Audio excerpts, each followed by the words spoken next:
Hello, I'm Pam Hansen, and I'm making some YouTube videos just for fun. I welcome you if I haven't seen you before. If you've been around and seen some of my other videos, thank you for coming back. I'm trying to do better with each video, and I do change topics a lot, so it can cover things from travel and camping to knitting and sewing, a different variety. So today's video that I'm going to share was I made just recently, and it's going to be of special interest to my knitting buddies or anyone who knits. If you're not particularly a knitter yet, you might still be interested in finding out what it's like to organize and take something like that along in this tiny home. So here we go. When we decided to make this trip, I picked these 3 projects out, and I'm going to explain them to you. I started out with the pattern, the yarn, and the needles that I would need for each one, and I put them into a separate bag, zipper bag or drawstring bag to keep them easy to grab onto. None of them were really large, so that helped. I also, there's always several knitting notions that need to be brought along. And this is what I ended up using for my knitting notions. It's just a little zipper bag that I made. And inside of it, I just have some scissors and crochet hooks and tape measure and a few other stitch markers and a few other necessities, darning needles. And that has worked out very well to carry anything I need for my knitting.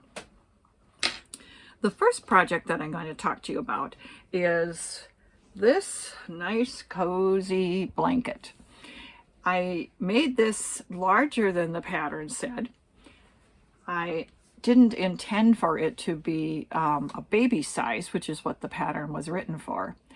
This is larger. I cast on more stitches and I continued on more rows. So this ended up being 48 by 56 inches, and it's just the right size to cover me up on the couch.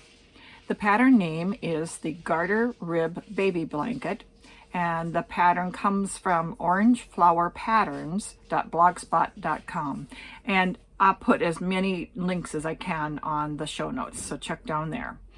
I may not take the time to go through each one carefully. So the yarn that I used for this is called Vintage, and it is from a yarn company called Berroco.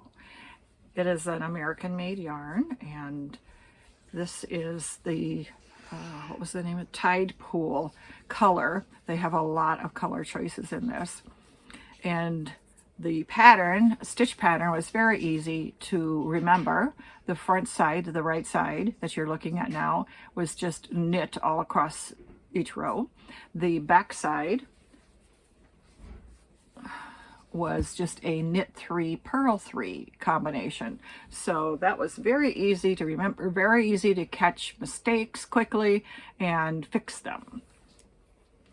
I really like the softness of this. I got this yarn at Stitch Supply Company, which is in Altoona, Wisconsin. It is a place that I've gone to for quilting retreats, and they sell quilting supplies, fabric, and yarn. I did have to buy extra of this after I first started, but the dye lots came out just fine. And it's a very affordable yarn. It's a medium weight yarn, and it's only $8.50 per skein or hank of the yarn. So there's a lot of yardage each one. I used 4 for this project. I like to make things with the easy to find and affordable yarns when I can. The next thing I am going to show you is this. This is called the Shift Cowl, and I have made this once before, and in different colors and a little bit heavier yarn. This is a sport weight yarn, and this is what the cowl looks like. So it's circular here, and it comes to a point at the bottom. I'm sorry, there is still a yarn thread tail hanging on there because I have to finish the back. It is knit flat and then stitched a short seam up the back. And this is how it looks when you put it on. It comes up into that point runs right down in front. You could turn it around if you want, but I prefer to have the point in the front and the seam on the back. So I did have a little trouble with making that seam. I'm going to have to go back and redo that. This yarn is what I got a couple of different places. It takes 3 yarns for this style that I used. And the white or neutral yarn is a skein that I got at Polka Dot Sheep. I was at their store in Whitefish, Montana, and picked this up. It is their Ski Town Sport Weight. They have an online store for all of their products. They dye a lot of their own yarns. This one was one that they dyed, and it is called Pebble. It's a superwash merino, and it has a little bit of nylon in it. It was a little bit more expensive. I don't think I put the price down here in my notes, but it was more expensive than the one I just told you about. The fiber is, the yarn is called Crazy for the other 2 colors, and it is a mixture of several different yarns, and they're mostly plied together. Let me take it off here so I can put it up here. So you can see each strand has that gold in it in some places. Here it had blue and red. It just varied a lot, and it depended on what they had available. There were no color numbers or anything like that. And it is a variegated yarn. It changed color from row to row or section to section. That was very fun to knit. I just have to work some more on the seam in the back to make that finished. The other thing that I worked on are my socks.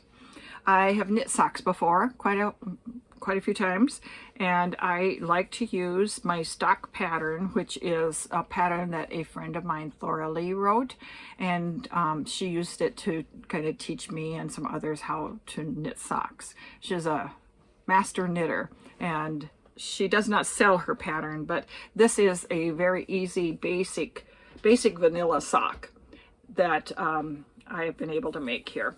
I made it short this time because I kind of liked a shorter cuff on my leg. This is the heel portion, tapers down to the toes there. This was made also with a yarn from the Polka Dot Sheep Company. It is a softer yarn, and it is made with merino wool and some silk, mulberry silk, and it is called Iron Horse. You can get any of these on their website, or if you happen to be going to Whitefish, you can find it there. And they do have stockists around the country that carry their yarns as well. So this was a more expensive yarn because of the silk, and it's a hand-dyed yarn, so you can expect that to cost a little bit more. But it's very pretty, kind of shades of gray and purple and greenish, goldish in there. It's very interesting. So I have one of those done, and I have the yarn here to make the second sock. And oh, and by the way, this is the way I have found to keep my yarns under control, my balls under control when I'm traveling. I use like a knee-high nylon stocking, which you can still get at the dollar store, or I'm sure other places too. But I just put the ball into the stocking, and then I can pull this right up over the top and pull my yarn out of there from the center. So otherwise they get really messed up when you're moving them around and traveling, or even just at home, they tend to unwrap themselves. So that's my solution. So I hope that was interesting to you in some way or another. And remember to check down below this video box, and you'll find a list of notes about the show and links to several of the things that I talked about. And there's also a space for you to leave a comment or constructive criticism or a question about something. And I'll be happy to listen to whatever you have to say. Take care. Bye-bye.